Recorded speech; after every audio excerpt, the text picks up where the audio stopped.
The wind had teeth, and it was biting deep into the high country. Wes Callahan felt it gnaw at the raw edges of his soul, a familiar ache that matched the one in his bones.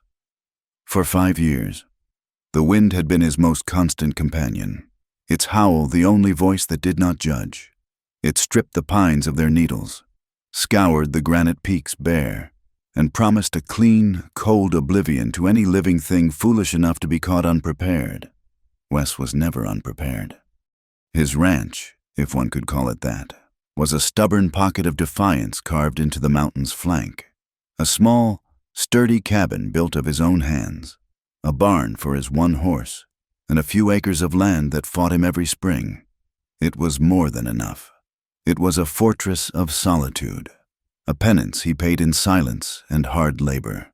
He was checking his trap lines along the frozen creek, the air so cold it felt like shattered glass in his lungs, when he saw it, a heap of rags and ruin half buried in a snowdrift not 20 yards from the water's edge. His first thought was a dead animal, a deer caught by wolves. But the shape was wrong, too human. His hand went to the Colt Peacemaker holstered at his hip, a gesture born of a life he was trying to bury. Caution was a religion in these parts, and Wes was a devout follower. He moved closer, his boots crunching a rhythm of dread on the iced-over snow. It was a woman. She was lying on her side, curled into a desperate ball against the cold that was already claiming her. Her dress, a thin calico thing, was torn and offered no protection. Her feet were bare, blue and bloodless. A tangle of dark hair, matted with ice and dirt, hid most of her face, but he could see the angry purple and yellow of a bruise blooming across one cheekbone. He knelt, his knees cracking in the cold, and gently brushed the hair from her face. She was young, maybe 20. Her lips were the color of ash. He pressed 2 gloved fingers to her neck, expecting to find the stillness of death. He found a pulse, a faint, stubborn flutter, a life refusing to be extinguished. For a long moment, he simply stared. Bringing her back to the cabin was trouble. Trouble had a way of finding him. Even here, the world outside this mountain was something he had fled for good reason. But leaving her here was a death sentence, and whatever sins stained his own soul, he could not add this one to the ledger. With a sigh that plumed white in the air, he holstered his pistol. He shrugged off his heavy sheepskin coat and wrapped it around her frail body. She weighed next to nothing. As he lifted her into his arms, her left arm hung at an unnatural angle. The wrist was broken. He saw other marks then, a constellation of old and new bruises peeking from the torn collar of her dress. This was not the work of the wilderness. This was the work of a man. A familiar, sickening rage coiled in his gut. He pushed it down. It had no place here.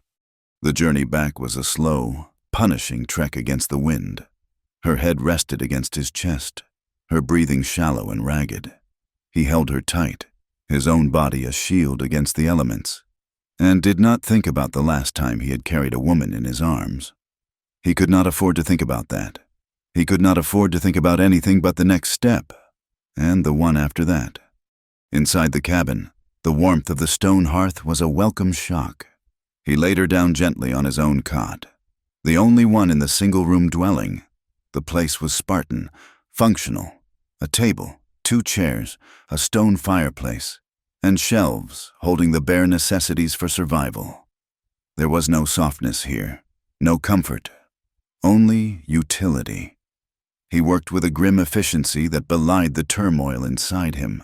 He stoked the fire until it roared, filling the small space with a dry, life-giving heat. He fetched a bucket of snow and set it by the fire to melt. He cut away the tattered remains of her dress with his hunting knife, his movements precise and impersonal. He kept his eyes averted as much as possible, focusing only on the injuries. Her body was a roadmap of cruelty. Old scars, silvery and white, crisscrossed her back. Newer bruises, in various stages of healing, marred her skin like rotten fruit. He cleaned her cuts with a cloth dipped in warm water, his touch careful but distant. When he got to her wrist, he knew it had to be set. "This will hurt," he murmured. The first words he had spoken. His voice was rough from disuse, like stones grinding together. She did not respond. Lost in whatever dark space her mind had retreated to, he took a deep breath, gripped her forearm, and with a swift, brutal motion, pulled the bone back into alignment. A pained whimper escaped her lips, the only sound she had made. He worked quickly, fashioning a splint from 2 pieces of kindling and strips of clean linen torn from one of his own shirts. He wrapped her in his thickest wool blankets, lifted her head to trickle a little warm water between her lips, and then he backed away, retreating to the far side of the room. He stood there for a long time, watching the slow rise and fall of her chest, a stranger's life now tangled up with his own. He was a man who had made a career of severing ties, and now, against his will, one had been forged in the heart of his sanctuary. She woke to the smell of wood smoke and the unfamiliar weight of blankets. For a moment, she was adrift, floating in a sea of painless confusion. Then memory returned, a tidal wave of terror. The trapper's meaty hands, his whiskey-sour breath, the cage of his arms, the desperate run through the snow, the feeling of her lungs freezing, the branches tearing at her skin until she could run no more. She had not escaped. She had only found a different cage. Her eyes flew open. The room was dim, lit by the flickering orange glow of a fire. A man stood with his back to her, tending to a pot hanging over the flames. He was tall and broad, a silhouette of latent power that made every muscle in her body scream. She tried to scramble back, to put distance between them, but a searing pain shot up her arm, and a cry caught in her throat. He turned, not with the quickness of a predator, but with a slow, deliberate motion. His face was all harsh angles and shadow, a thick beard covering his jaw. His eyes, a startlingly clear gray, met hers for a fraction of a second before glancing away. He did not approach. "You are safe," he said. The voice was the one she had heard in her delirium, low and gravelly. It did nothing to soothe her. Safety was a word she no longer understood. He ladled some broth from the pot into a wooden bowl and set it on the small table near her cot. "You need to eat." She stared at him, her heart hammering against her ribs. She pulled the blankets tighter, a useless shield. He made no move to force her. He simply retreated to the other side of the cabin, took up a piece of wood and his knife, and began to whittle. His attention seemingly absorbed by the task. He was giving her space, a concept so foreign it felt like a trap. Days blurred into a silent routine. He would leave food and a bucket of fresh water by her bed while she pretended to be asleep. He never stayed in the cabin for long, spending his hours outside with his chores or hunting, returning only to stoke the fire and eat his own meal in silence. He never once tried to speak to her beyond the barest of necessities. "The splint needs to be tighter. Drink this." At night, he did not even sleep in the cabin. She would hear the heavy sound of the barn door opening and closing. He was sleeping out there, in the bitter cold, leaving the warmth of the fire and the shelter of the cabin entirely to her. The isolation was a torment of a different kind. In the long hours she spent alone, her mind had nothing to do but replay the horrors. She had been married at 16 to a man twice her age, a farmer with calloused hands and a spirit to match. His love was a brand, his touch a claim of ownership. She endured it for 3 years until the night he raised his hand to her one time too many. She fled into the night with nothing but the clothes on her back, running from one prison only to stumble into another. She remembered the trapper, a man named Silas, finding her half-starved on the road. He had offered food, a ride, a promise of work in the next town. She had been naive enough to believe him. He had taken her deep into the mountains, to a squalid lean-to where he treated her like another one of his pelts, a thing to be used and discarded. For over a year, she had been his property, her name, her will. Her very soul had been eroded day by day. He told her she was nothing, that no decent person would ever want her now, that she was his until he tired of her. The running had not been a plan. It had been a blind, animal instinct, a final lunge for freedom when he had gotten drunk and careless. She did not remember much of the escape, only the cold and the pain and the desperate prayer for it all to end. And now here she was, in another man's cabin, a prisoner of his strange, silent charity. She did not know his name. She would not offer her own. A name was a handle, something for a person to grab onto, to own. She would give him nothing.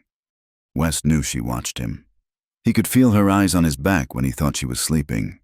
He saw the terror in them, a deep, soul-level fear that he recognized. It was the look of a cornered animal. He knew what men were capable of. He had seen it, and he had done it. A lifetime ago, he had been Wes Callahan, a name that struck fear and respect in equal measure from dusty Texas towns to the saloons of Dodge City. He had been fast with a gun and slow to trust, a reputation that earned him money but cost him everything else. Then he had met Eleanor. She was a schoolteacher, and she saw something in him that was not the killer, not the outlaw. She saw a man. For her, he had tried to change. He bought a piece of land, hung up his gun belt, and for a short, brilliant year, he had been happy. They were to be married in the spring, but his past had a long shadow. A rival gang, men he had once ridden with, came looking for him. They were not interested in talking. They wanted revenge. They set fire to the house one night, trapping Eleanor inside. He had been in the barn. By the time he got to her, it was too late. The townsfolk, who had always been suspicious of him, whispered that he had set the fire himself, that he had killed her to keep her from leaving him.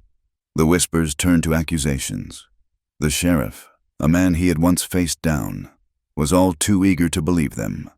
Wes did not stay for the trial. He rode away from the flames and the whispers and did not look back. He rode until the world he knew was gone, and found this mountain, a place as broken and empty as he was. So he understood the fear in the woman's eyes. He knew the brand of a past you could not outrun. He kept his distance not just for her sake, but for his own. Getting close to people was a fire he had no intention of starting again. One morning, the sun rose with a fierce, cold clarity. Clara had managed to hobble to the cabin's single window, her bruised legs protesting with every step. She saw him outside by the woodpile. It could not have been more than a few degrees above freezing. Yet he had stripped off his shirt as he swung the axe. His back was a landscape of muscle and old scars, steam rising from his skin in the frigid air. The rhythmic thud of the axe splitting wood was like a heartbeat. She watched the raw, brute strength of him, the sheer physical power, and she felt a tremor of her old fear. Men with strength like that used it to break. His silence, which she had begun to see as a kind of peace, suddenly felt menacing again, the quiet of a predator waiting for the right moment to strike. She backed away from the window, her breath catching in her throat.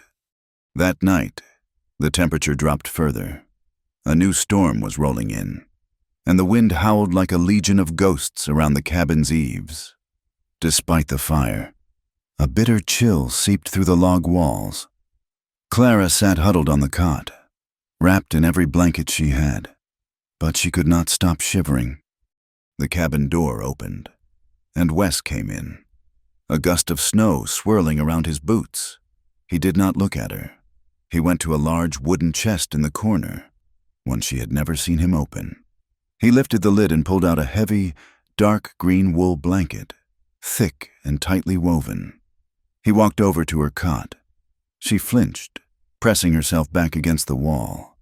He stopped a few feet away. For a moment, he just stood there, holding the blanket. Then, he stepped forward, and before she could react, he draped it over her shoulders. His fingers brushed her neck for a fleeting instant, his touch calloused but surprisingly gentle. He said nothing. He did not even look at her face. He just turned and walked back out into the storm, pulling the door shut behind him, leaving her alone with the fire and the unexpected warmth spreading across her back. She sat there for a long time, the weight of the blanket a strange comfort. It was a simple gesture, an unspoken act of care. It was not cruel, it was not menacing, it was kind. The carefully constructed wall of her fear, which she had been reinforcing for more than a year, developed its first hairline crack. Later, when he returned to bring her a bowl of stew, she did not flinch. He set it down on the table and turned to leave. His usual silent ritual. "Clara."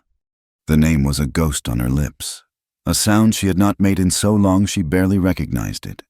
It was so quiet. She thought perhaps the wind had swallowed it. But he stopped. His back was to her, his hand on the door latch. He stood motionless for a beat, then another. He turned his head just enough to look at her over his shoulder. His gray eyes were steady, unreadable. "You're safe here, Clara," he said, his voice low but clear over the wail of the wind. "You do not owe me anything." He turned and left, closing the door softly behind him. Clara stared at the rough-hewn wood of the door, his words echoing in the sudden, profound silence of the room. Outside, the storm raged, burying the world in an endless sheet of white. The wolves howled in the distance, a sound of primal hunger and desolation. Fallen trees blocked the path to the outside world, and supplies were dwindling. The brutal, unforgiving wilderness was all around them, a perfect mirror for the frozen landscapes of their own hearts. But for the first time in a very long time, as she pulled the heavy green blanket tighter, Clara felt the smallest, most fragile flicker of a thaw. The silence in the cabin began to change. It was no longer the brittle, cold silence of two strangers trapped by a storm, but something deeper, more complex. It was a silence that listened. Clara's body mended with the slow, stubborn persistence of a weed growing through rock. The bruises on her skin faded from violent purple to a sickly yellow-green, and finally vanished into memory. The swelling in her wrist went down, though the ache remained, a constant reminder. She learned to move around the small cabin, her steps growing stronger each day, less like the shuffle of a wounded animal and more like a person finding their footing in a new and uncertain world. But the healing of the body was a simple thing compared to the mending of the mind. The nights were the worst. Sleep offered no refuge, only a different kind of prison where the walls were made of memory. She would dream of the trapper. Silas, his face a leering mask in the firelight of his hovel, his voice a low growl repeating the litany of her worthlessness. She would dream of running through an endless forest, the snow sucking at her bare feet, his laughter echoing behind her. She would wake with a scream caught in her throat, her heart a frantic bird beating against the cage of her ribs, the scent of stale whiskey and unwashed wool thick in her nostrils. The first time it happened, the sound of her own terror ripped through the quiet cabin. She sat bolt upright, drenched in a cold sweat, her eyes wide and unseeing in the darkness. She heard a sound from outside the closed door of the cabin, the crunch of a boot in the snow, a floorboard creaking in the barn. He was out there. She waited, her body coiled tight, expecting the door to open, expecting him to come in and— what? She did not know, but every instinct screamed at her to fear the man in the dark. But the door did not open. She heard no further sounds, only the whisper of the wind and the dying crackle of the fire. After a long while, her breathing slowed, her heart settled. She realized he was not coming in. He was simply waiting. He was standing guard on her terror from a distance, respecting a boundary she had not even known how to ask for. It became a ritual. On nights when the nightmares came, she would scream, and she would know he was just outside, a silent, unseen sentinel in the cold, waiting for the storm inside her to pass. He never spoke of it the next morning. He would simply leave her food as always, his gaze never lingering, but she began to see something else in his averted eyes. It was not indifference. It was a deep and sorrowful understanding. As the weeks passed, the mountain began to loosen its winter grip. The snowpack receded from the cabin walls, and the sun held a faint, promising warmth. Wes knew their supplies were running low. The salted pork was nearly gone. The flour sack was worryingly light. and they were down to the last of the coffee. A trip to Prairie Ridge was unavoidable. It was a full day's ride, a place he had avoided for years, a place full of ghosts and judging eyes. He told her that morning, his words clipped. "I am going to town. I will be back by nightfall tomorrow. There is wood stacked by the hearth. The rifle is loaded. Bolt the door behind me." Clara just nodded, her eyes fixed on the wooden spoon in her hands. The thought of being left alone was a familiar terror, but the thought of him leaving brought a new, unfamiliar pang of anxiety. His presence, once a source of fear, had become the one solid thing in her shattered world. He left at dawn, the sound of his horse's hooves fading into the vast quiet of the mountains. Prairie Ridge was just as he remembered it, a single dusty street flanked by false-fronted buildings, a collection of souls clinging to a patch of dirt God had all but forgotten. The air buzzed with the low hum of gossip, the currency of a town with little else to trade. As Wes tied his horse to the hitching post outside the general store, he could feel the eyes on him. He was a ghost from their past. The outlaw who had tried to play at being a civilized man and failed spectacularly. They remembered the fire, the whispers, the way he had ridden out without a word. Inside the store, the air was thick with the smells of leather, tobacco, and dried apples. The storekeeper, a balding man named Elias Thorpe, eyed him with a mixture of fear and curiosity. "Callahan," Elias said, his voice a little too loud. "Been a long time. Heard you were still up on that mountain. Thought maybe the winter had claimed you." "Not yet," Wes said, his voice flat. He handed Elias his list. As the storekeeper gathered the items, two men who had been lingering by the pot-bellied stove spoke in low tones, not quite low enough. "That's him!" One of them, a ranch hand with a weathered face, murmured, "The one who lives up at the old Miller place. They say he is not alone up there." The other man, younger and wider, spat a stream of tobacco juice into a nearby spittoon. "Heard that too. Found some woman half dead in the snow. A real piece of work. From what I hear, run off from her husband. Lord knows what kind of trouble she was in before Callahan got his hands on her.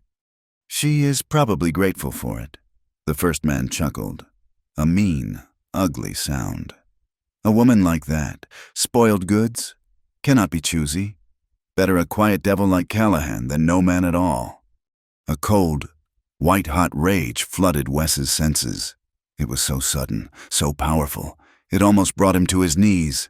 His hand twitched, instinctively moving toward the Colt at his hip. He could feel the familiar, deadly calm settling over him, the feeling that came before the violence. He saw the fire again, felt the heat on his face, heard Eleanor's name in the cruel whispers of the crowd. Spoiled goods. The words were a brand, searing into his mind. They were not just talking about Clara, they were talking about Eleanor. They were talking about any woman who did not fit into their neat, narrow boxes. He gripped the edge of the counter, his knuckles turning white. He forced himself to breathe, to push the red haze from his vision. Killing these men would solve nothing. It would only bring the law down on him and, by extension, on her. It would prove them right. He was a devil. He paid for his supplies, his movements stiff and controlled. He did not look at the men. He did not look at Elias. He loaded the flour and salt and coffee onto his horse, his face a mask of stone, and rode out of town without a backward glance. The ride back was a torment. The cruel laughter of the men in the store echoed in his head. Spoiled goods. He urged his horse faster, the anger a physical sickness in his gut. It was not anger at Clara.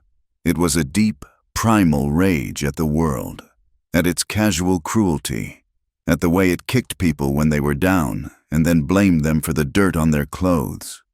He had tried to leave that world behind, but it had reached out its grimy hands and touched the one person he had, against all his better judgment, begun to protect. He arrived back at the cabin long after dark, the moon a cold silver sliver in the sky. Clara had kept a lamp burning in the window. When he opened the door, She was sitting at the table, her hands clasped tightly in her lap. The relief that washed over her face was so plain, so unguarded, that it struck him like a physical blow. He did not speak. He unloaded the supplies, stacking them on the shelves with a rough, contained violence. Then he went back outside. Clara watched through the window as he walked to the wood pile, stripped off his coat and shirt in the biting cold, and picked up the axe. He began to chop wood with a terrifying ferocity. The axe rose and fell, a silver arc in the moonlight, splitting logs with a sound like pistol shots. He worked like a man possessed, his muscles straining, his breath coming in ragged bursts that plumed white in the frosty air. He was not just splitting wood. He was trying to obliterate something. He was channeling all his fury, all his pain, all his helplessness into the repetitive, punishing motion. He did not stop until a fresh pile of firewood stood taller than he was, and his hands, raw and blistered, began to bleed. He finally dropped the axe, his chest heaving, and leaned against the woodpile, his head bowed in exhaustion. Clara had watched the entire display, a knot of fear and confusion tightening in her stomach. She had seen that kind of anger in men before, and it was always a prelude to pain. But his anger was not directed at her. It was a storm contained within himself. Later, as they sat in the tense silence of the cabin, the fire crackling between them, she found the courage to speak. His hands were wrapped in strips of linen, and he stared into the flames as if searching for an answer there. "Have you ever wanted to forget everything?" she asked, her voice barely a whisper. "Just wipe it all away and start over?" He did not look at her. The muscles in his jaw tightened. For a long moment, she thought he would not answer. "Every damn day," he finally said, his voice rough with emotion. "But forgetting do not make it go away." The words hung in the air between them, a bridge built of shared pain. She understood. He was haunted too. He was not just a quiet man. He was a man full of ghosts. The real storm came 2 nights later. A furious late winter squall that threw itself at the mountain with a vengeance. The wind shrieked, and sleet hammered against the roof like 1,000 tiny fists. They were inside, the cabin groaning under the assault, when they heard a loud crack, followed by the splintering of wood. A section of the roof, weakened by heavy snow and now the wind, had begun to give way. Icy water started to drip, then pour into the cabin. "The main beam is splitting," Wes yelled over the roar of the wind. There was no time for thought, only action. He grabbed a spare log from the woodpile next to the hearth, intending to use it as a makeshift support. "Help me!" Clara scrambled to her feet, her fear momentarily forgotten in the face of immediate danger. They worked together, a frantic, unspoken partnership. He positioned the log under the sagging beam while she gathered ropes from his supply chest. The wind tore at the cabin, and the roof groaned in protest. As Wes strained to push the heavy support beam into place, his foot slipped on the wet floorboards. He stumbled backward, and Clara, who was moving behind him with the rope, had nowhere to go. She fell against him. For an instant, the storm, the failing roof, everything faded away. Her hands landed on his chest, her cheek pressed against the rough wool of his shirt. She could feel the solid, corded muscle beneath, the frantic thumping of his heart mirroring her own. His arms came around her instinctively, his hands gripping her waist to steady her. He was warm and solid, a wall of strength against the chaos. She smelled the clean scent of pine smoke and cold air that clung to him. She looked up, and his gray eyes, wide with surprise, met hers. The moment stretched, taut and electric. Then, just as quickly, it was over. He pulled back as if he had been burned, his hands dropping away from her. He turned his attention back to the beam, his face grim, his movements once again all business. But something had shifted. A line had been crossed. The air between them was now charged with the memory of that brief, accidental embrace. They managed to secure the roof, their bodies moving in a tense but efficient dance. When it was done, They stood in the middle of the cabin, soaked and shivering, the storm still raging outside, but the immediate danger averted. That night, neither of them could sleep. Clara lay on her cot, the feeling of his hands on her waist, the solidness of his chest, branded into her mind. It was the first time a man had held her in over a year where the touch was not meant to harm, to take, to own. It was meant only to steady, to support. She heard him shift on the floor where he had laid out a bedroll for himself, unwilling to leave her alone during the storm. The silence was louder than the wind now. "He told me I would never be clean again," she said into the darkness. The words came out on a shuddering breath, a poison she had held inside for too long. Wes went still. "The man who took me," she clarified, her voice shaking. "His name was Silas. He said that what he did to me, it stained a woman, that no decent man would ever touch me after him, that I was his to ruin."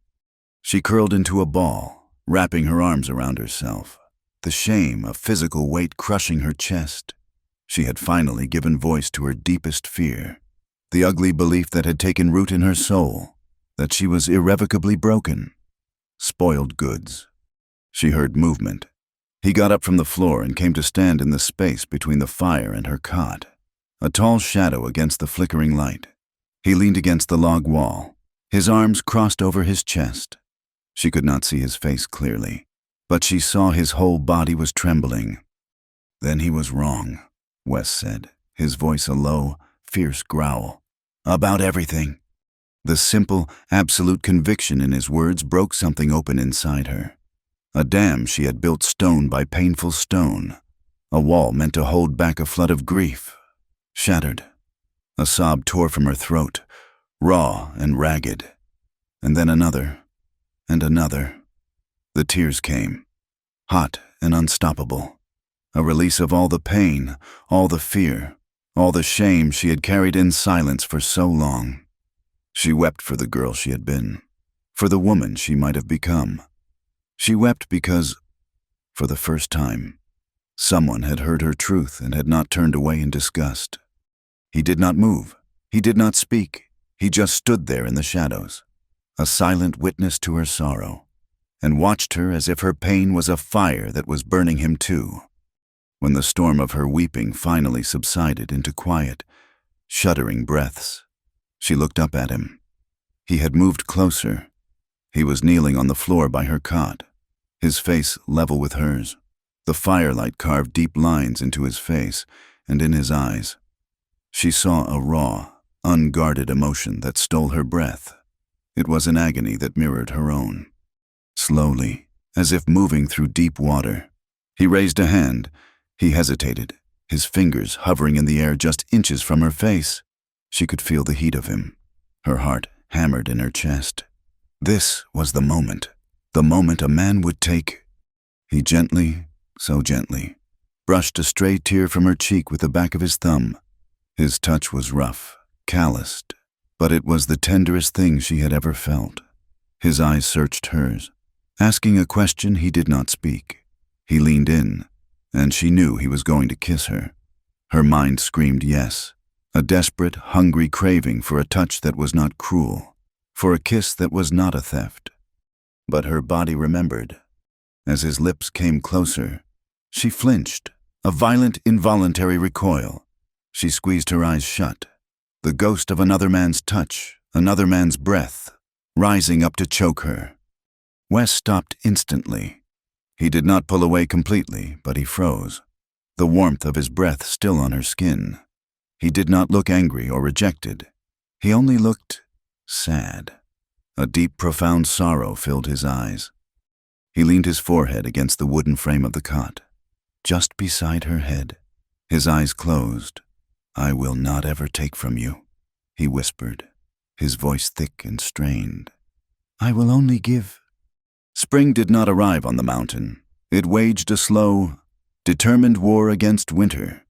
It came first in the sound of dripping water, a steady percussion from the eaves of the cabin. Then it appeared in patches of dark, damp earth emerging from the receding snow like new continents. The air lost its razor edge. softening with the scent of pine sap and wet soil.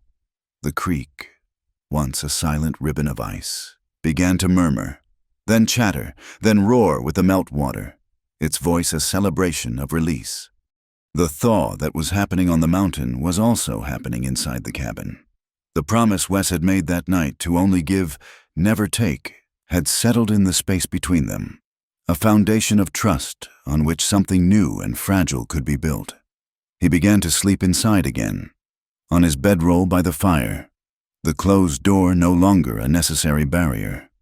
Clara, feeling the stirrings of life outside, felt a similar restlessness within. She could no longer bear to be a passive, broken thing being cared for. One morning, she followed Wes outside as he went about his chores. "I want to help," she said, the words feeling strange and bold on her tongue. He stopped, turning to look at her. He saw the resolve in her eyes, a flicker of the woman she might have been before the world tried to break her. He gave a slow, single nod. He showed her a small, sun-drenched patch of land near the cabin that was protected from the worst of the wind. "A garden," he said. "If we are to stay, we need to grow our own." They worked the soil together. It was hard, unforgiving work. The ground was rocky and stubborn, but Clara attacked it with a ferocity that surprised him. She dug her hands into the cold earth, pulling stones and roots, feeling a profound satisfaction in the ache of her muscles and the dirt beneath her fingernails. It was honest work. It was creation. She was not a victim here. She was a builder.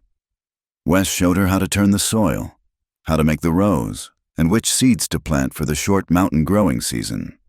He worked beside her, their movements falling into a comfortable rhythm. Their silence now filled not with tension, but with the shared purpose of coaxing life from the barren ground. He taught her other things, too.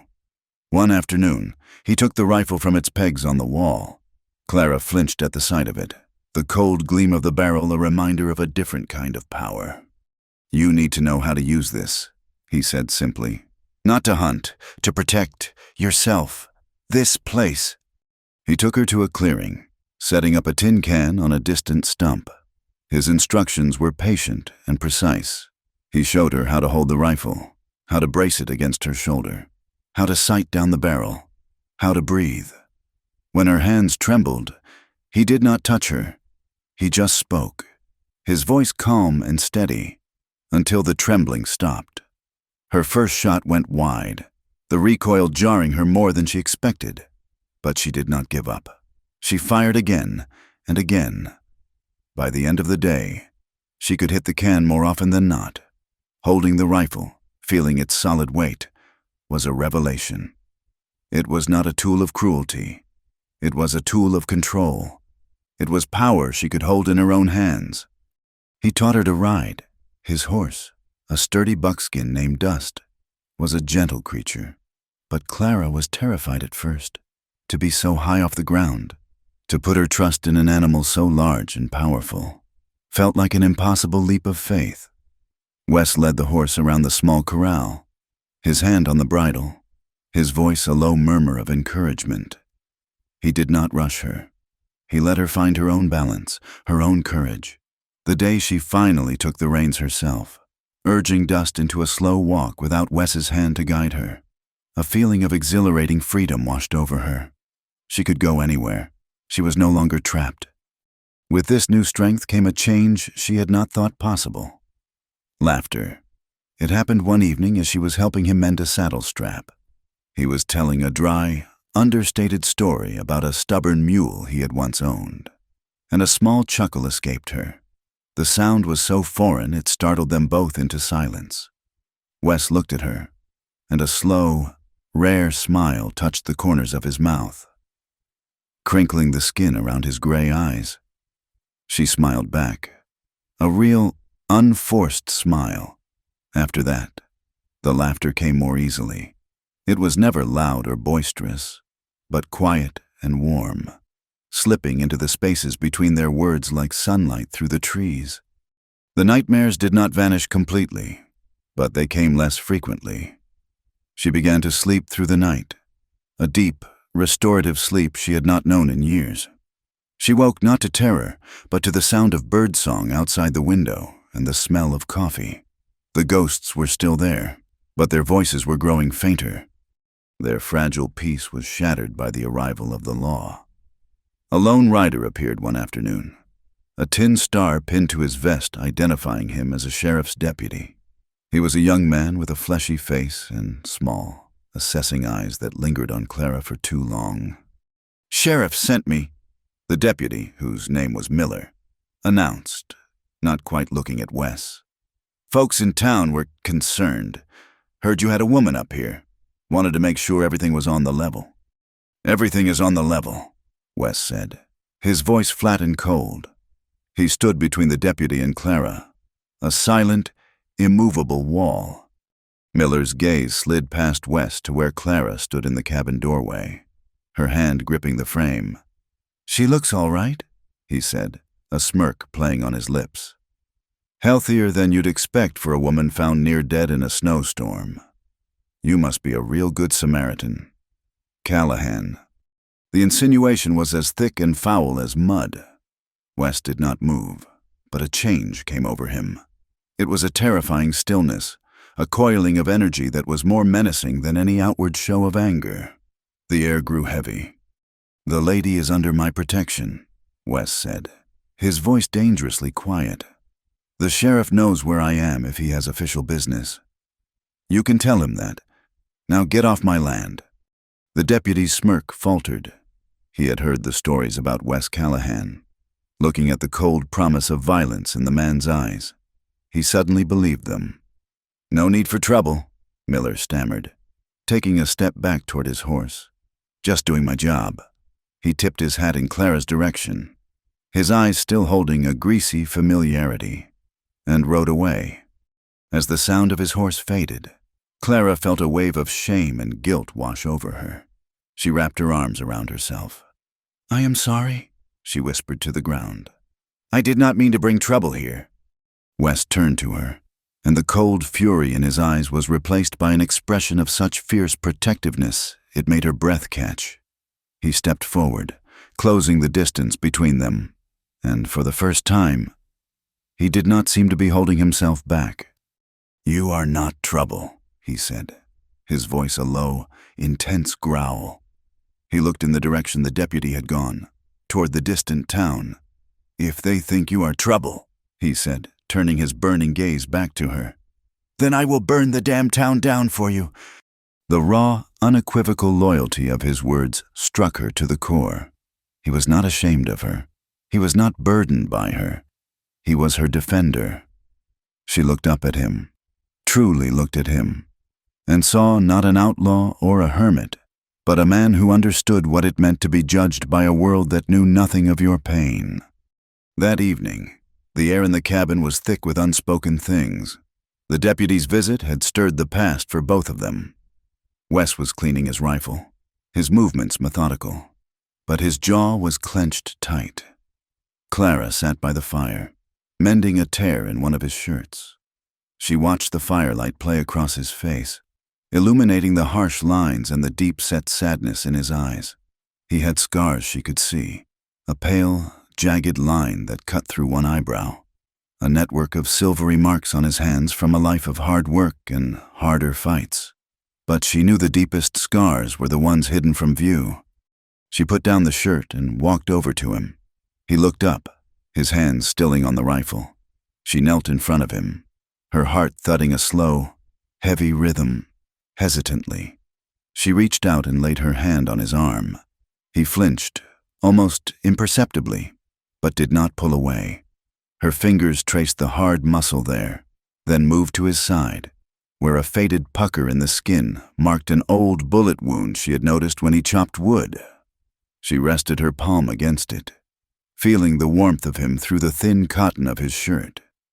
"Do you regret it?" she asked, her voice soft. "Living?" The question was stark, stripped of all pretense. It was a question she had asked herself 1,000 times in the dark. For a long time, he just stared at her, his gray eyes searching hers. The guard he always kept up, the careful distance, seemed to dissolve in that gaze. It was the first time in weeks he had truly met her eyes, and the connection was so intense it was like a physical touch. "Not anymore," he said, his voice hoarse. The admission was a confession, a revelation. She had changed things for him. She was not just a burden he had taken on, she was a reason. The air crackled between them. He set the rifle aside and reached out, his calloused hand cupping her cheek.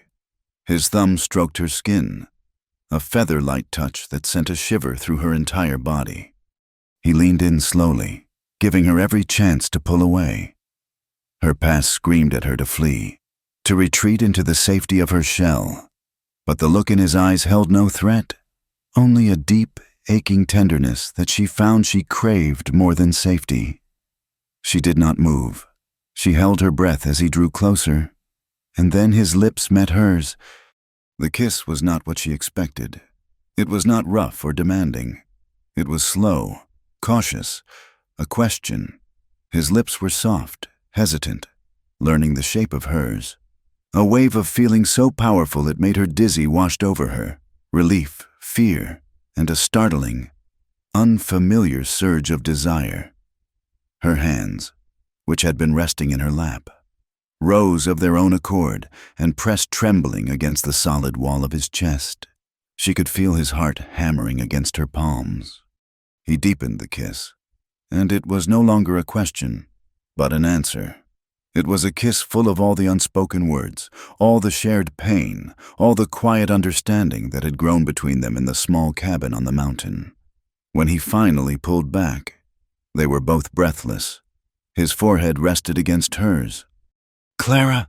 He breathed her name like a prayer. He searched her eyes, his own full of a raw vulnerability. "Tell me when to stop."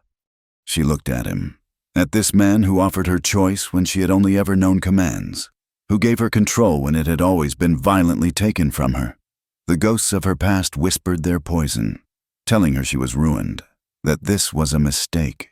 But for the first time, another voice, her own, whispered back, stronger and clearer. She did not want him to stop. She did not say a word. She simply raised a trembling hand and tangled her fingers in the thick hair at the nape of his neck, pulling him gently back to her. Their first night together was not a storm of passion, but a quiet, sacred exploration. Every touch was tentative, every movement a silent question and answer.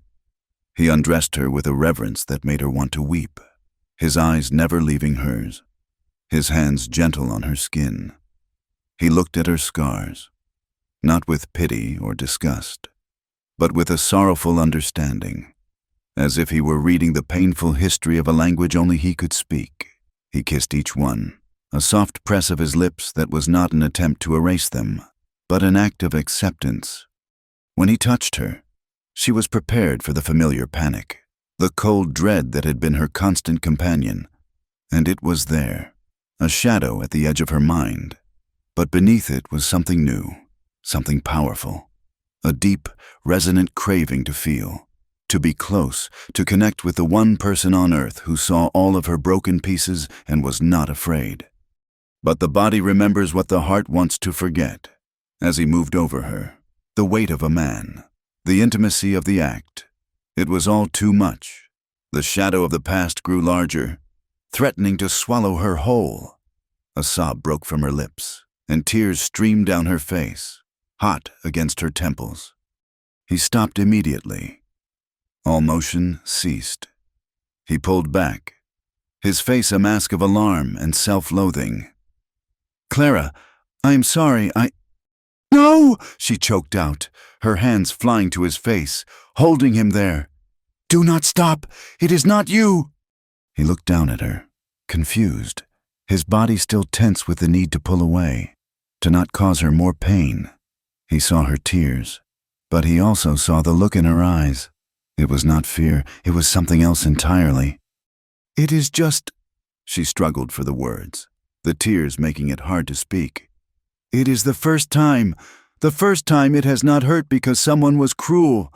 It hurts because I can feel it. I can feel something real." Understanding dawned in his eyes, a wave of profound, heart-wrenching empathy. He saw her then, not as a victim reliving a trauma, but as a survivor experiencing a resurrection. The pain was not a wound being reopened. It was the agony of a limb, long numb, finally waking up. He lowered his head and held her, his arms wrapping around her, pulling her close against his chest. He did not move to continue. He just held her, letting her cry, his hand stroking her hair, his own body trembling with the force of his emotions. He felt the echo of her pain inside him, the memory of his own losses, his own grief. He understood what it meant to feel something so intensely it bordered on pain. He held her until her sobs subsided into quiet shudders. He pressed his lips to her damp forehead and whispered, his voice thick and raw against her skin. "It hurts," he said softly, his own voice breaking. "Yet I crave it too." The season turned.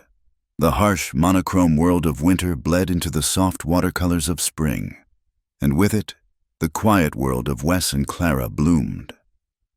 The garden they had tilled and planted began to show signs of life, timid green shoots pushing through the dark earth in stubborn defiance of the mountain's memory of frost.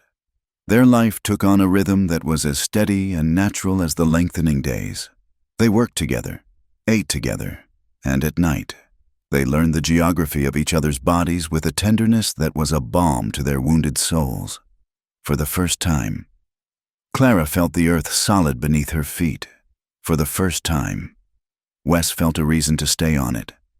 But the world outside their secluded sanctuary had not forgotten them.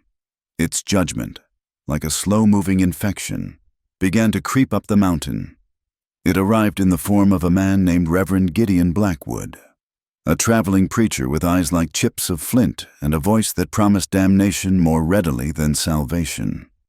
He had set up a tent in Prairie Ridge, and his sermons were the talk of the town. He spoke of sin not as a human failing, but as a contagion, a sickness that had to be purged.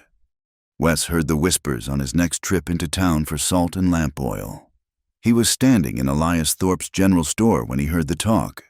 The Reverend, they said, had spoken of a sinner hiding in the mountains, a fallen woman kept from justice by a man with a killer's past.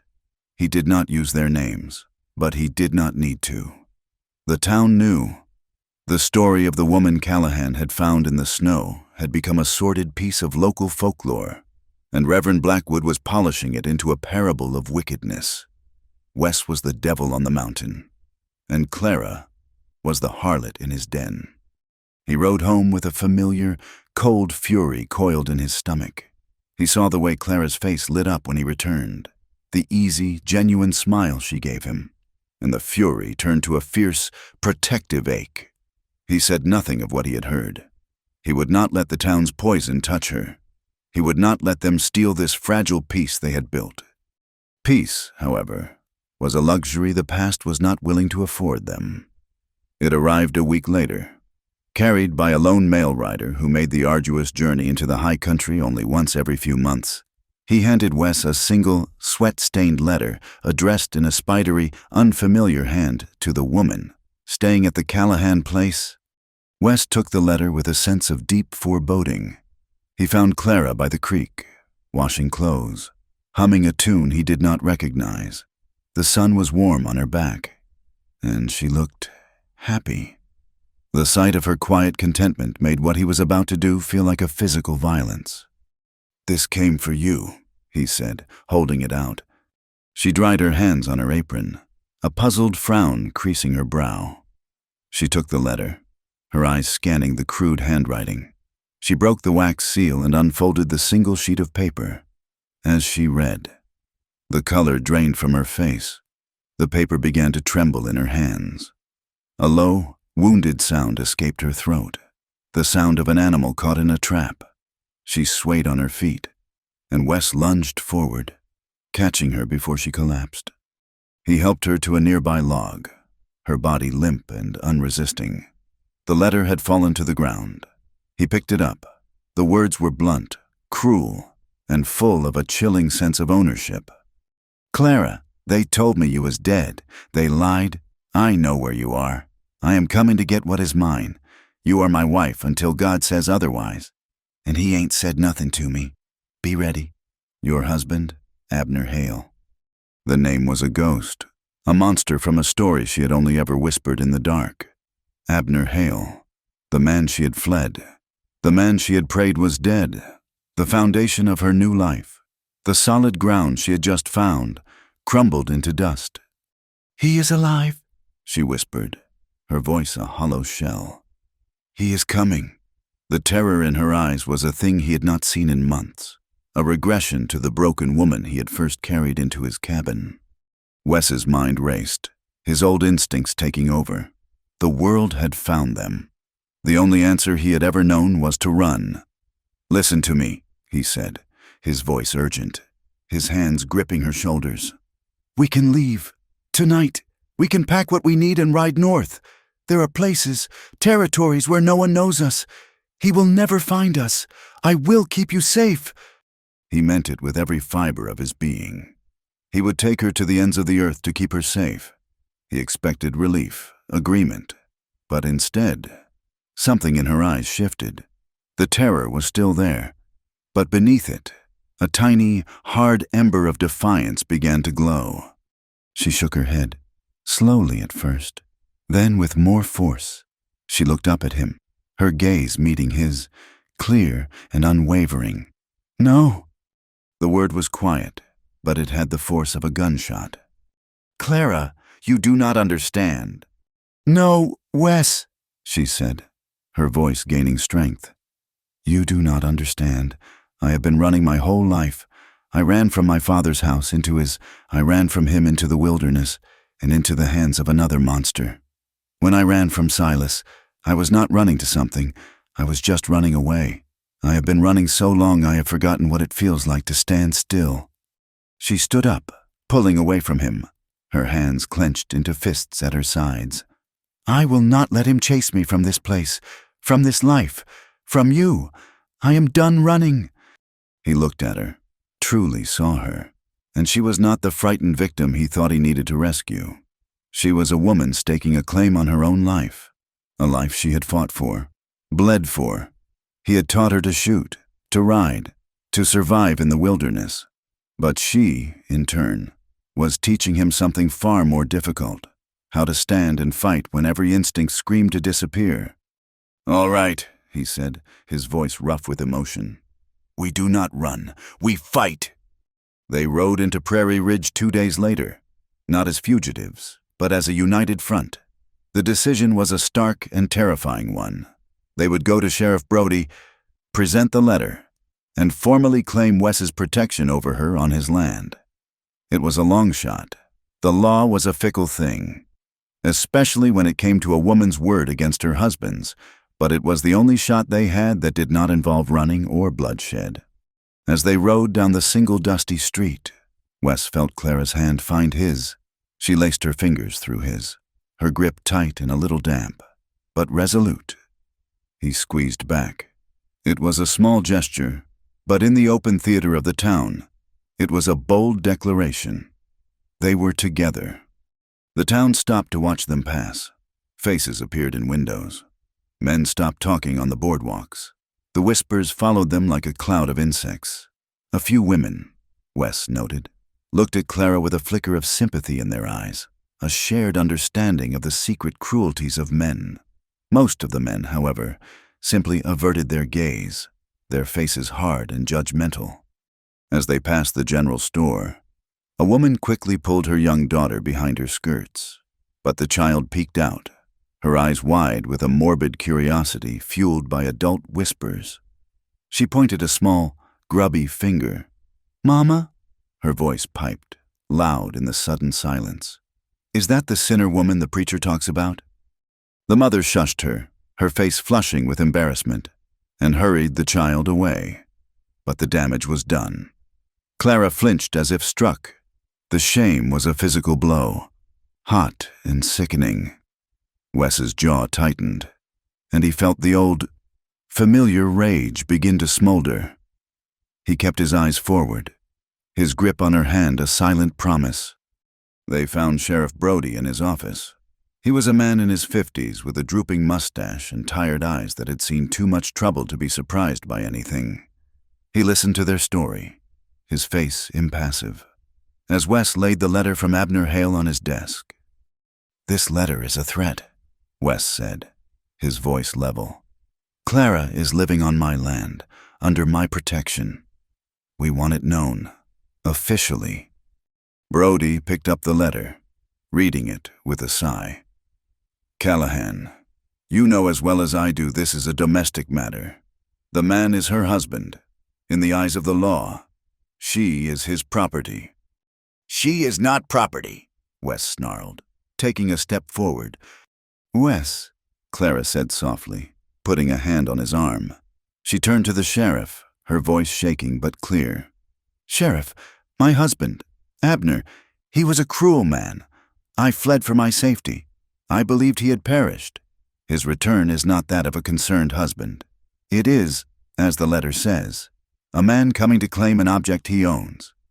Before the sheriff could respond, the office door flew open with a bang.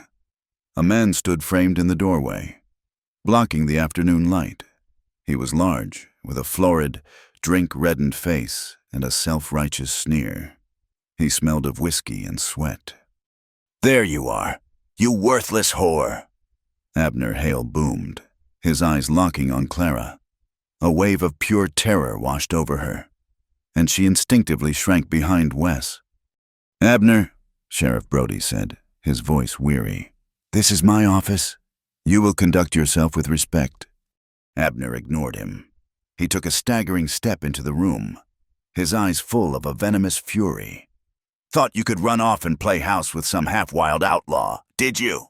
Shame your mother for raising such a tainted girl. You are coming home with me, now." He lunged for her.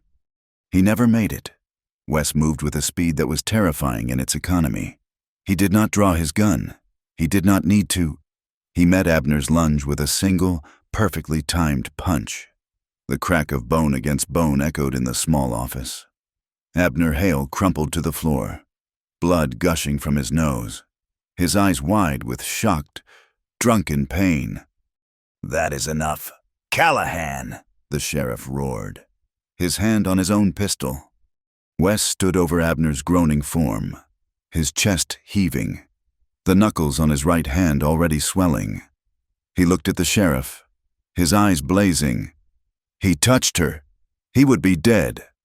Sheriff Brody looked from Wes's murderous face to Abner weeping on the floor, and then to Clara, who was pale and trembling by the wall. His expression hardened, his duty falling along the lines of least resistance. He was not going to arrest a wronged husband. He was going to contain the problem. "You have assaulted this man, Callahan," the sheriff said, though he made no move to arrest him. He pointed a stern finger at Clara. "And you, madam, are the cause of all this. I ought to take you into custody right now. For your own good. Of course. To protect you until this all gets sorted out." The threat was clear. He would lock her up. Not Abner. He would put her in a cage to solve his problem. "No," Clara said, her voice surprisingly firm. "You will not. I am the victim here, not the cause of the trouble. I demand a hearing. I will speak. I will tell everyone what he did to me. I will tell them everything." The sheriff looked taken aback. He had expected tears, pleading. He had not expected defiance. He glanced out the window at the crowd that was gathering. Drawn by the commotion, he sighed again, a long, suffering sound. "Fine," he said. "Circuit judge is due tomorrow. We will have a hearing. In the morning. At the saloon. It is the only place big enough. But I am warning you, Mrs. Hale, a woman's testimony. It does not often stand up well." The saloon was packed the next morning. It seemed every man, woman, and child from Prairie Ridge and the surrounding homesteads was there, their faces a mixture of curiosity, pity, and condemnation. The air was stuffy and smelled of stale beer and sawdust. Judge Abernathy, a severe-looking man with a bald head and spectacles, presided from a table at the front. Abner Hale sat at another table, his nose grotesquely swollen and bandaged, a lawyer at his side. He looked sullen, but his eyes held a smug certainty. Clara sat beside Wes, her hands clenched so tightly in her lap her knuckles were white. Wes's hand rested on her back, a warm, steady pressure. When the judge called her name, she felt a bolt of pure panic. She could not do this. The faces, the stares, the whispers. It was too much. Wes leaned in, his voice for her ears alone. "Look at me," he murmured. She turned her head. "Just me. Do not look at them. You tell your truth. I am right here." She took a shaky breath and walked to the front of the room. She stood before the judge, her heart hammering against her ribs. She could feel Abner's glare, feel the weight of the town's judgment. Her voice, when she began to speak, was a trembling whisper. "My name is Clara Hale," she began, her eyes fixed on a knot in the wooden floor. She told them of her marriage, of Abner's possessiveness that quickly curdled into control, and then violence. She spoke of the silence, the isolation, the feeling of being a prisoner in her own home. "He did not treat me as a wife," she said, her voice gaining a sliver of strength as the words, so long held captive, began to flow. "He treated me as a thing he owned, a horse to be broken, a tool to be used. If I displeased him, he would correct me, with his fists, with his belt." A murmur went through the crowd. She risked a glance up. She saw some of the women nodding, their eyes full of a grim understanding. "The night I left," she continued, her voice growing stronger still, He had forced himself upon me. It was not the first time, but that night, I knew if I stayed, I would die in that house. So I ran." She did not flinch from the words. She spoke of being found by the trapper, Silas, and how one prison had been exchanged for another. She spoke of the cruelty, the dehumanization, the final, desperate escape into the snow. The saloon was utterly, deathly silent. Every person in the room was leaning forward, captured by the raw, unvarnished horror of her story.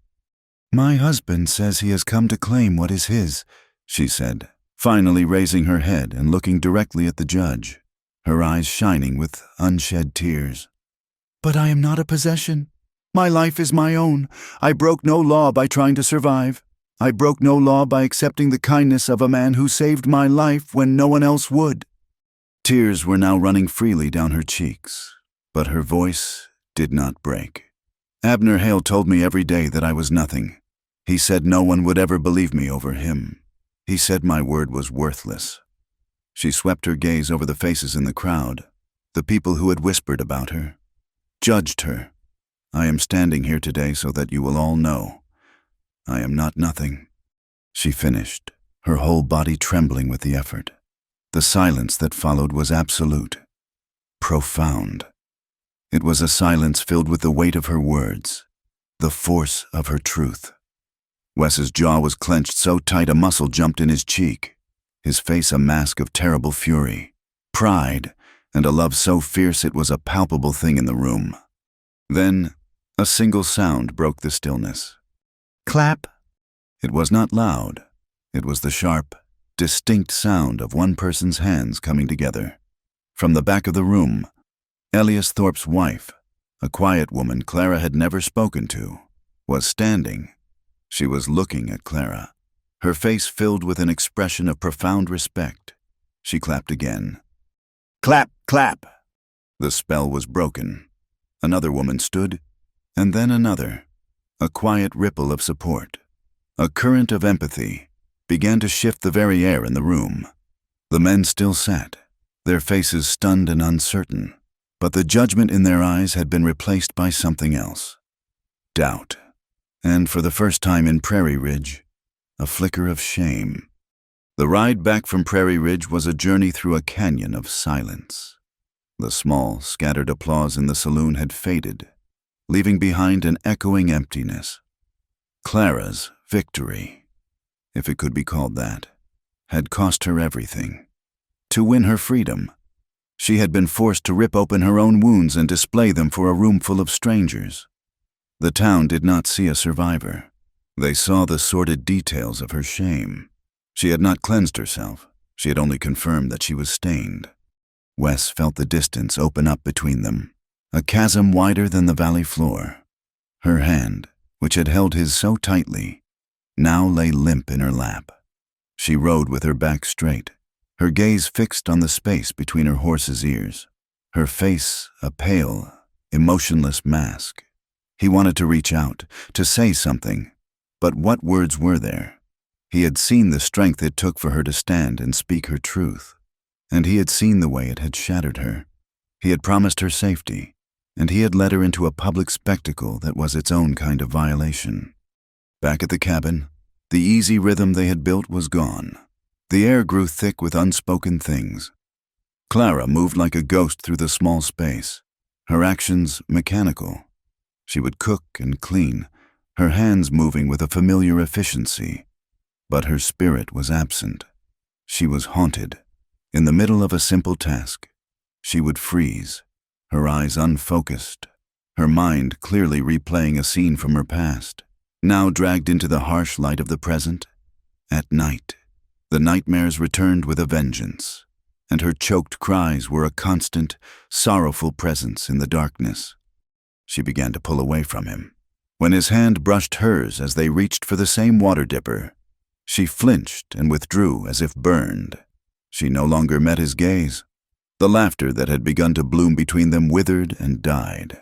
She spent long hours by the creek, staring into the moving water, or wandering the edges of the woods, a solitary figure wrapped in a silence he could not penetrate. Wes did not know how to fight an enemy he could not see. He could face a man with a gun, a storm, a wild animal, but he did not know how to fight a memory. He gave her the space she seemed to need, a decision that felt like a betrayal of his own heart. He would watch her from the cabin door, a profound and helpless ache settling in his chest. He was losing her, not to another man, but to the ghosts of the men who had hurt her. The world had branded her, and now she was branding herself. His own ghosts, long dormant, began to stir. The helplessness he felt was agonizingly familiar. It was the same feeling that had consumed him as he stood before the burning ruin of his home. Eleanor's name a useless scream in his throat. He had failed to protect her then, and he was failing to protect Clara now. The old self-loathing, the belief that he was an agent of ruin, began to creep back in. He found himself in the barn more and more, seeking solace in the familiar scent of hay and horse. In a dusty corner, hidden beneath a loose floorboard, was a bottle of whiskey he had not touched in years. He pulled it out one evening, the amber liquid catching the last of the fading light. He told himself it was just to take the edge off the cold, to quiet the roaring in his head. He took a long, burning swallow, and the familiar numbness was a welcome relief. It did not solve anything, but for a little while, it made the failure feel less sharp. He never drank in the cabin. It was his secret shame, a ritual he performed in the solitude of the barn, but the scent clung to him, and the slight dullness in his eyes did not go unnoticed. Clara saw it, smelled it, and a new, colder fear began to settle in her heart. The men who had hurt her had always smelled of whiskey. The tension stretched for days. A wire pulled so taut it had to snap. It happened one evening when a chill rain had trapped them both inside. The cabin felt impossibly small, the silence between them a deafening roar. Wes was trying to repair a leather harness, his fingers clumsy, his frustration mounting. Clara was staring into the fire, her body rigid. "Clara," he said, his voice rough. "Talk to me." She did not turn. "There is nothing to say." "That is not true," he pushed, his own pain making him reckless. "You have not looked at me in a week. You flinch when I come near. What did I do?" She finally turned, and her eyes were full of a wild, desperate anguish. "You? You did nothing. You did everything.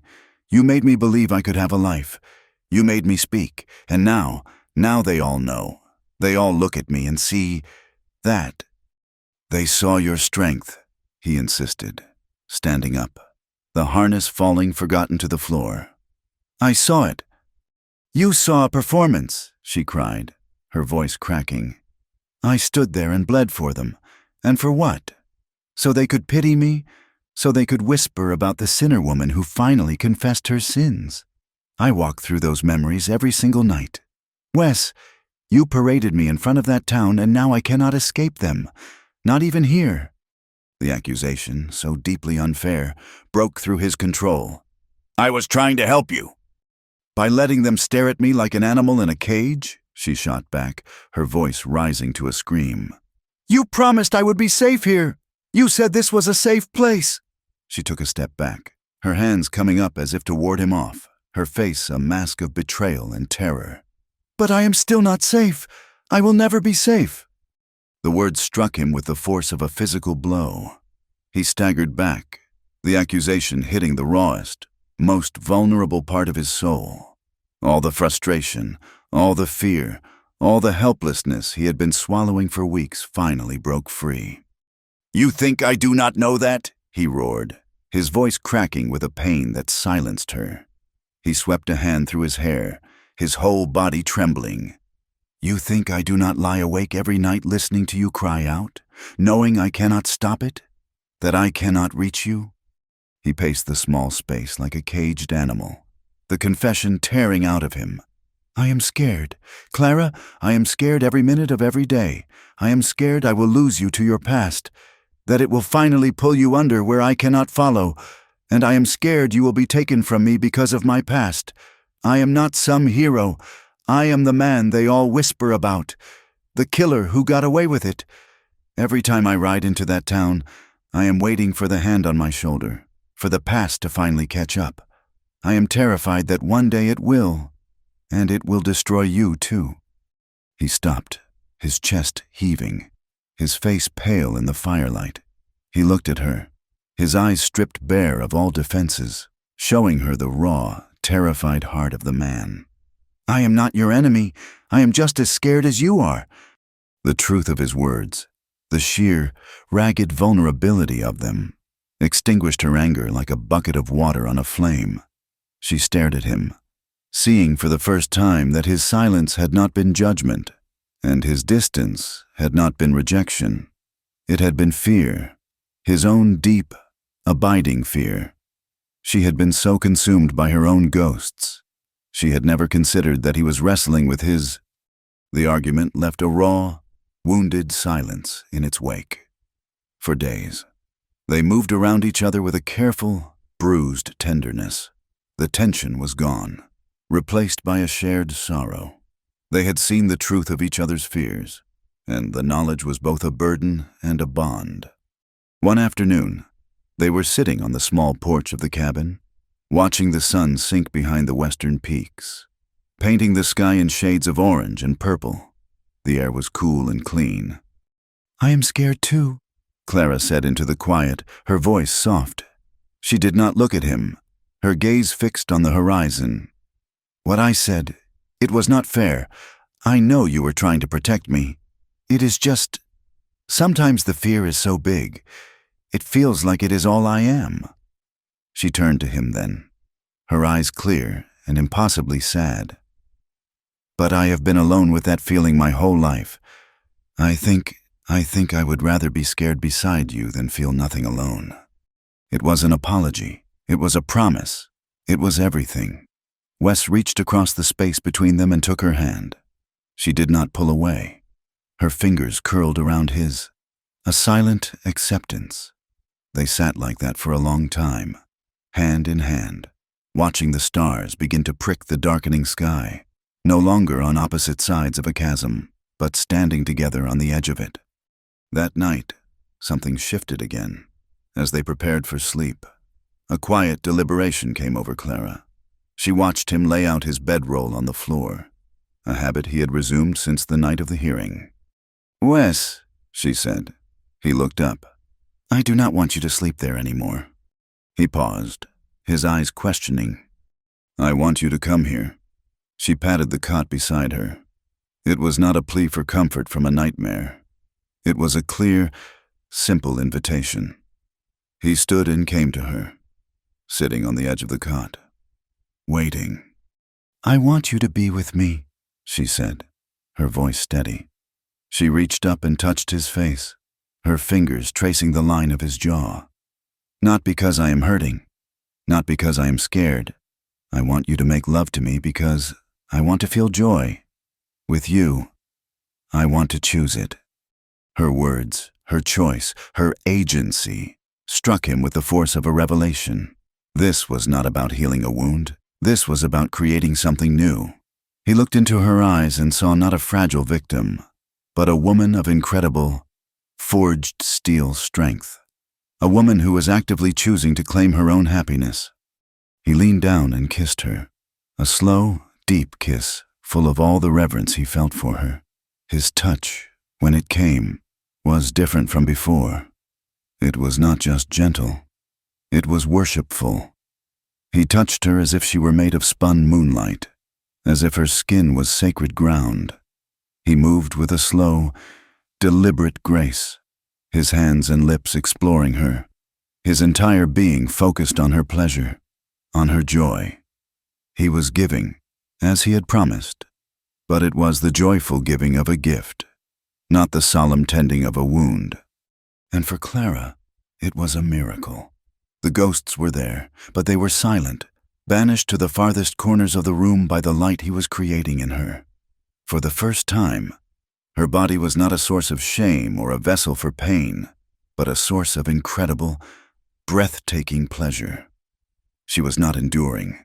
She was participating, reveling, claiming. Afterward, they lay tangled in the blankets, the firelight dancing on the walls. Clara was tracing the scar above his eyebrow, her touch light and curious. "You are like a fire," she whispered. He went very still. Fire for him was a word of horror, of loss, of guilt. She must have sensed his reaction. She rose on one elbow and looked down at him, her expression serious. "No, not like that. Not a fire that destroys. You are the fire that purifies, the fire that brings the light. You burn away the lies," she said, her voice full of a fierce, certain conviction. "The lies they told me about what I was worth, the lies I started to believe about myself. When you are with me, they turn to ash." He looked up at her, at this woman who had taken the single greatest tragedy of his life and transformed its symbol into a word of redemption, a feeling so powerful it felt like his heart was breaking and healing all at once washed over him. He pulled her down to him and held her, burying his face in her hair, unable to speak. A few days later, Clara came to him with a small, cloth-wrapped bundle. "I want to take a ride," she said. "Up to the high ridge, the one that overlooks the valley." He saddled the horses without question. They rode in a comfortable silence, climbing the familiar trail until they reached the cliff's edge. The entire world seemed to spread out below them, a vast tapestry of green and gold. The air was thin and clean. Clara dismounted and walked to the edge of the precipice. She unwrapped the bundle. Inside were 3 things. The first was a long, dark lock of her own hair. The second was a simple, thin gold band, her wedding ring. The third made Wes's blood run cold. It was a small, rust-pitted Derringer pistol. "I took this from Silas's cabin when I ran," she explained, her voice quiet and even. She did not look at the gun with fear, but with a distant, clinical detachment. "I thought I would use it on him if he caught me, but a few times, when the cold was too much and I knew I could not go on, I thought I would use it on myself." She knelt and, using a rock, began to dig a small hole in the hard, rocky soil. Wes watched, his heart in his throat. When the hole was deep enough, she placed the items inside. The lock of hair from the woman who was owned, the ring that symbolized her bondage, the gun that represented her final despair. She covered them with dirt and placed a flat stone on top, a simple, unmarked grave. She stood and brushed the dirt from her hands, then turned to face the vast, open valley below. the wind whipping strands of her hair across her face. "That is not me anymore," she said, her voice clear and strong. Carried away on the wind, Wes came to stand behind her. He wrapped his arms around her waist, pulling her back against his chest. He did not speak. There was nothing to say. He held her as they looked out over the world. Two survivors on a mountaintop, their pasts buried in the earth beneath their feet, and their future as wide and open as the sky. The seasons bled into one another, each leaving its mark on the mountain and the two souls who called it home. The vibrant green of spring deepened into the lush, heavy green of summer. The garden they had planted with desperate hope flourished into a riot of life, yielding beans and squash and potatoes that tasted of sunshine and hard work. The passage of time was marked not by a calendar, but by the slow, steady rhythm of their life together. The world of Prairie Ridge, with its judgment and its whispers, felt a world away. Their mountain was their sanctuary, their fortress, their entire universe. One late summer afternoon, a new life entered that universe. One of their few cows, a gentle-eyed Jersey, had gone into labor, and it was not going well. The calf was breech. Wes worked with a quiet, grim focus, his arms slick with sweat and birth fluid. But it was Clara who knelt by the cow's head, stroking her neck and speaking in a low, soothing murmur. She was a calm anchor in the storm of the animal's pain, her voice a steady current of reassurance, when Wes finally, with a great, heaving effort, managed to turn the calf and deliver it into the hay-strewn world. It was Clara who wiped the newborn clean with a rough cloth. It was she who tickled its nostrils with a piece of straw until it gave a sputtering sneeze and took its first shaky breath. As the wobbly-legged calf found its mother's teat, Clara sat back in the hay, her clothes stained, her body weary. A slow smile spread across her face, and she began to laugh, a sound of pure, unadulterated delight. Wes, watching her, felt his heart swell with a feeling he could not name.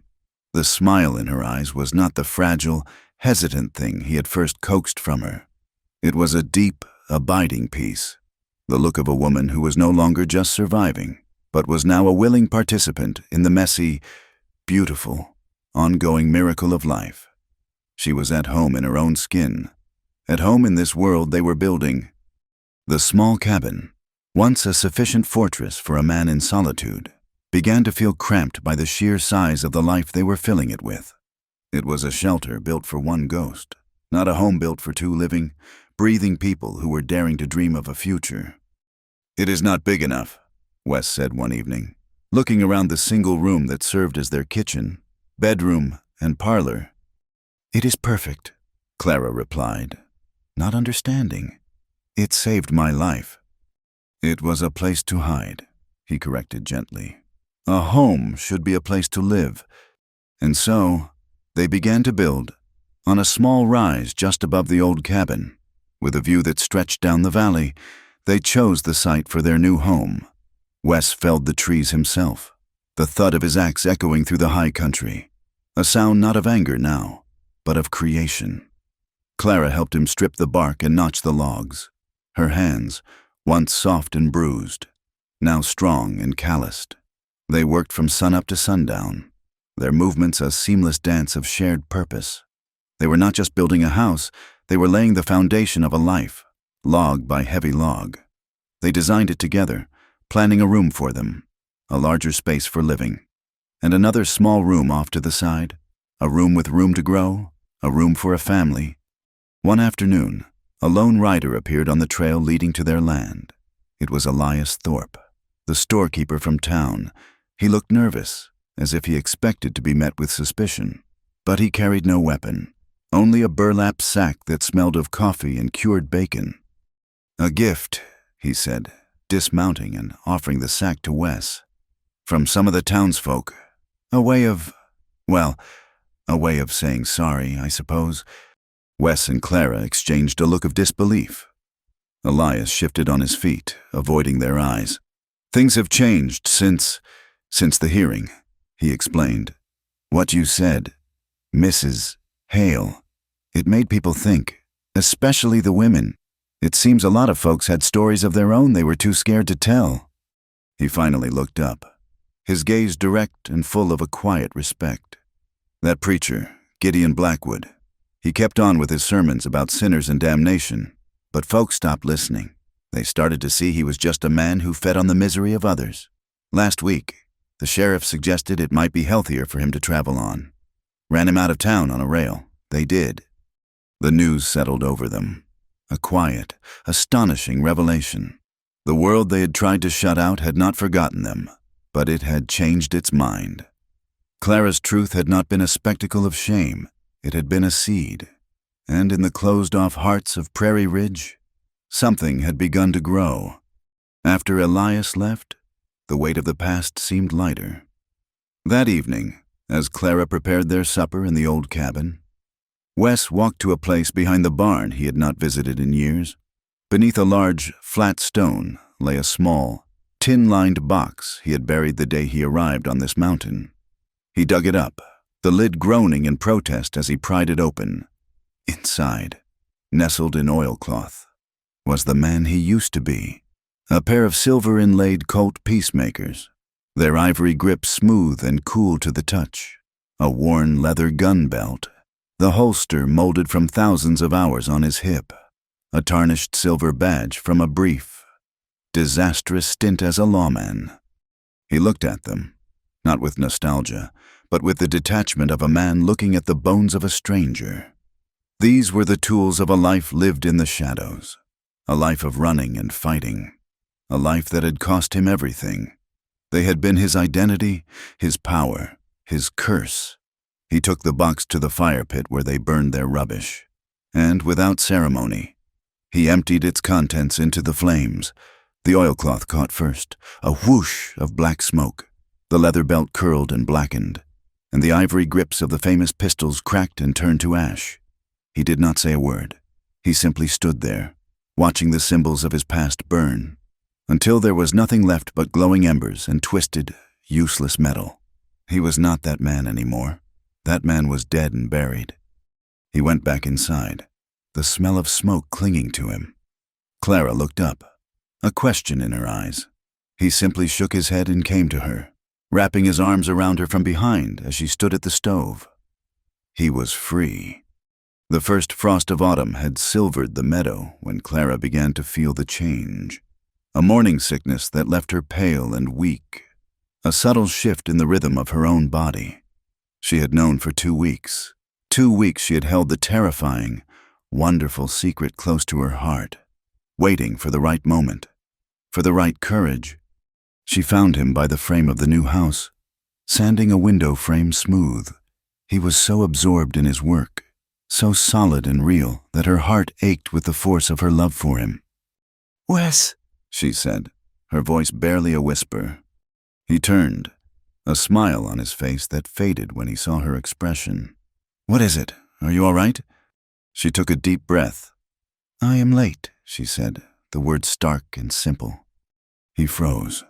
His hand stopped moving. The color drained from his face, and for a terrifying moment, he looked like a stranger. The man from the stories, the man with ghosts in his eyes. She saw the fear, the raw panic, the fear of a man who had loved and lost so catastrophically that the very idea of it happening again was an agony. He was not seeing a new life. He was seeing a new way to be destroyed. Before the fear could take root, before he could retreat into the fortress of his past, she stepped forward and placed her hands on his chest, right over his heart. "Listen to me," she said, her voice urgent and full of a strength that willed him to hear her. "I am not scared. Do you hear me? I want this. I want this life with you. I want our child," she said, the word a beautiful, terrifying miracle on her tongue. "To know what it is to be safe, to be wanted. I want our child to know love like this." Her words were the anchor. He looked down at her, at the fierce, unwavering love in her eyes, and the ghosts of his past receded.